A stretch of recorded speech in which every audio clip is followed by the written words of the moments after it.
Hello, welcome back to Girl Talk. I'm so happy to be here with y'all today, and I'm really excited about today's episode. We are talking about one of my most favorite topics of all time, how to be your authentic self. Talking about authenticity and being authentic is so important to me because I spent just about the entirety of my life up until about 28 years old being somebody else's ideal, being someone else's ideal, being what people had told me I should be, doing what they said I should do, going down paths that everyone else said was right or was, going to be right or going to make me happy, yada, yada, yada.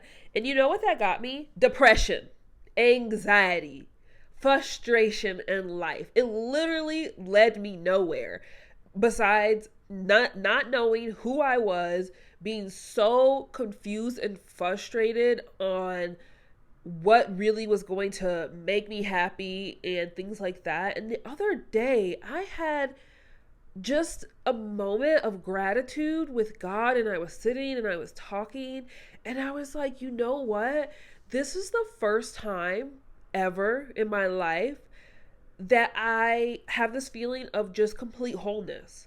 Like there are no voids that are needing to be filled. And I spent, again, just about the entirety of my life up until this point trying to fill voids, trying to wonder why there was always and constantly a void in my life of something that wasn't missing. You know, the thing that was missing? Me being authentic, me being true to me. That was the thing that was missing. So if you are struggling right now on like, what the F is going on in life? What am I doing? Who am I? Where am I going? Why is nothing making sense? I want you to sit down for a moment and really consider, are you living your life? Are you living the life you want to live, that you've decided to live, that you've chosen to live? Or are you living a life that mommy said was good, daddy said was good, your aunt, your cousin, your sister, your best friend said was good? And a lot of times we are unconsciously living a life that someone else said would be good. And maybe it's good for them, but it's not really good for us. And I say unconsciously because that's honestly how I was living. It wasn't like I was saying, oh my gosh, my mom said I had to do this, so I have to do this. It was just these iterations of, growing up and, hearing what was good or having been told like this is what's going to be best, or taking in others' opinions and things like that over time that compounded into me living a life that just wasn't mine. Anyways, that is why talking about being authentic and helping y'all discover your authentic selves and show up more authentically is my absolute favorite topic. Like, it is literally my life's purpose to help people live more authentically because I believe too many people are out here living lives that aren't actually theirs and they don't even know it. Getting into today's episode, we are gonna talk about how to be your authentic self. Duh, if you didn't already know from the intro. But seriously, we're gonna talk about how to be your authentic self because it's so important. It is so important to release yourself from the shackles of living a life that is not yours, of being a version of yourself that you did not create. And I don't care how many mistakes I create. I don't care how many missteps I take. If they were my mistakes, if they were choices that I made consciously from my own, decision of like, this is what I think is going to be right, this is what I want for my life, good. But I, again, spent so many years, 27 years, y'all, 28 years really, and then a little bit more time. We're not going to count them. But I spent 28 years truly living a life of, oh, well, this is what I've been told to do. This is what, someone else said was right. And so now that I do not live a life like that anymore, thank God, here's a few things that you can consider if you are in that phase of life of like, yo, what the F is really going on? Who am I? Where am I going? One of those things is to consider periods of intentional isolation. I, by nature, am an introvert. I love being alone and having my alone time and doing things on my own. But I do also give myself very intentional periods of isolation. And I say intentional periods of isolation because it is really difficult to truly uncover and unearth who you are authentically when you have noise of other people around you. Even if you do consider yourself to be someone who is more extroverted, I would highly encourage you to consider periods of intentional isolation. Because when you are in isolation on your own, doing things on your own, you don't have anyone else saying, "Oh, but wouldn't this be fun? Oh, but have you tried this? Oh, but shouldn't we do that?" So you really force yourself into a period of, what do I think? What works for me? Is this what I want? And I know that when I started going through periods of isolation and then when I started implementing intentional isolation, I would get in these weird moments of, oh, but this is really selfish. That's the point. That's the point.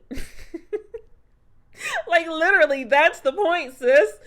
And so you might have a period, you might get to a moment of, oh my gosh, I feel really selfish, or I'm not considering others, or maybe I should check in and see if someone else like agrees. No. Being authentic means saying, this is what works for me, and I'm the one who decided this solely on assessing my wants and my needs on my own and such. So consider periods of intentional isolation. That can look like going out on solo dates, once a week. That can also look like having a complete week to yourself and not making any plans and not doing anything with anyone else. Whatever that looks like for you, I want you to consider periods of intentional isolation. Try to do it at least once a month where it is just you on your own doing you, girl, and see how it transforms your life and how much you unearth and who you truly are and what is true for you. My second advice is to always consider the question, what is true for me? What is true for me? Is this true for me? When you are about to go and make a decision, is this true for me? Did I say I really wanted this? Or am I making this decision, making this choice, going down this path because long ago, someone else said, well, if you go over here and take a left and then take a right and then go up north, that's what's going to be the best pathway. Like, is that why you're doing that? Or is it just because you decided, I think this is what I really want. There were no other voices. There was no other consideration. There was just truth and a singing in your heart of, yes, this is what is for me right now in this moment. You have to ask yourself this question, is this true for me? What is true for me? Constantly, in order for you to begin to be familiar with the feeling of truth. If you have been living a life that is not yours, or where you have gone down paths that, you thought were right, but come to find out it was really the path that, your dad wanted you to go down, or you only ended up in this city because your best friend was moving there and you thought it would be a good fit for you as well, but you were just kind of moving because you didn't want to lose your best friend. Like, you have to consider and sit down with yourself every single day just about and say, like, is this true for me? What is true for me? And get familiar with that feeling of truth, because when you are living a life that isn't yours, when you have been making decisions that aren't yours, when you have been living inauthentically, it can be you are very unfamiliar with that feeling of truth. You have distanced yourself so far from the feeling of truth that really knowing it in the beginning is going to feel like you may have some doubts. You may have some second guessing of, I don't know. And again, you may have that moment of, maybe I should check in with someone. But the more you ask yourself, is this true for me? What is true for me? And the more you rely on your own knowingness, is the more that you're going to become familiar with that feeling of truth. I don't yet have the words for what the feeling of truth feels like. It feels really calm, I'll say that, and it feels really sure. Matter of fact, it doesn't even feel really sure. There's still a lot of times where I know something is true for me, but absolutely I'm like, girl, okay? But there's a peace, there's a calmness, there's always a calmness, there's always just a, yeah, this is, yeah. And that's the best way that I could describe it. If you're going through a situation where you maybe need some uncovering of knowing if you are absolutely in your truth, feel free to DM me. My socials are in the description box. I would love to help you sort through those things.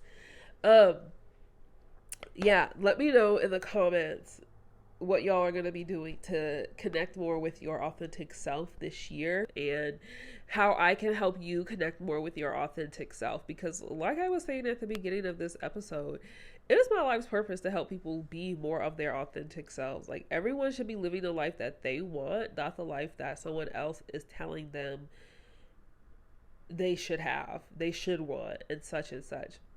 As always, make sure that you are connected with me on socials. All the socials are linked in the description box below. And I love you. I appreciate you. And I will see you in the next one.